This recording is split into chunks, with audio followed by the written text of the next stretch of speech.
When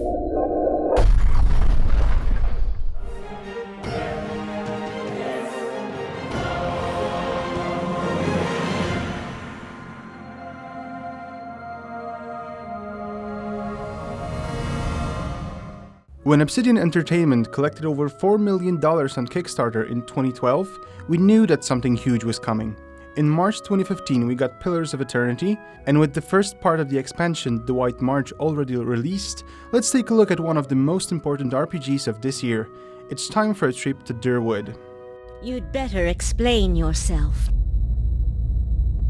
While playing Pillars of Eternity, it might seem that we are dealing with the direct continuation of the ideas introduced in Baldur's Gate 2. The creators themselves made clear references to its interface, mechanics, and even soundtrack, but the game is far from being considered a copycat. Traversing the lands and villages resembles Baldur's Gate, the epic storyline might remind you of the scale of Throne of Baal, and philosophical and religious themes give you a sense of Planescape Torment. The unique atmosphere that Pillars of Eternity gives us is more reminiscent of the grey and gloomy Warhammer's old world than the idyllic Forgotten Realms. With all of that in mind, the developers made a game that is stripped of everything that cannot be justified plot-wise. You won't be killing the same groups of enemies or gathering plants over and over again. Instead, you will delve deep into a meaningful storyline that will have your team of 6 adventurers chasing Theos while helping other people in side quests that do not feel out of place. Pillars of Eternity makes you pay attention to your reputation in the game world.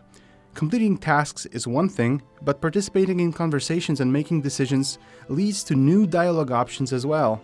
Imagine that a child asks you to get him a dagger, but someone already beat you to it and you need to come up with a way of getting the dagger. Fast forward and you arm a child with a weapon.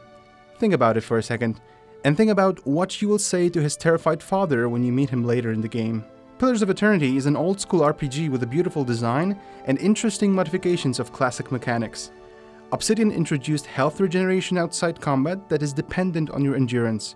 As long as you have reserves of endurance, your companion that was knocked out during combat can come back to full health. If you're running low, you can always camp in the wilds, but you can get some nice boosts if you sleep in a comfy bed in a tavern.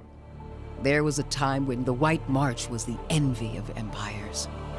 Recently, Pillars of Eternity got an expansion entitled The White March Part 1. In our review, we consider it to be an almost ideal expansion to an RPG game. The White March Part 1 brought us new vast locations, 2 new companions, and a storyline that, this time, is more down to earth. While Pillars of Eternity had us chasing Theos and searching for a solution to Waidwen's legacy, The White March Part 1 leads us to Durgan's Battery, an ancient dwarven stronghold that has been closed for ages. The White March comes with a patch 2.0 which improves the gameplay mechanics and fixes some of the most irritating issues from the original release.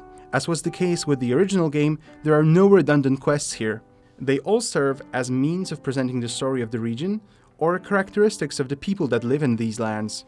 The first part of the expansion will bring you a sense of closure, as most themes of the storyline will be tied by the end of Part 1. However, the upcoming Part 2 will surely continue the story, and you will greatly benefit from knowing the first part of the expansion. If you already played the original, and you're looking for a challenge, the expansion will surely deliver.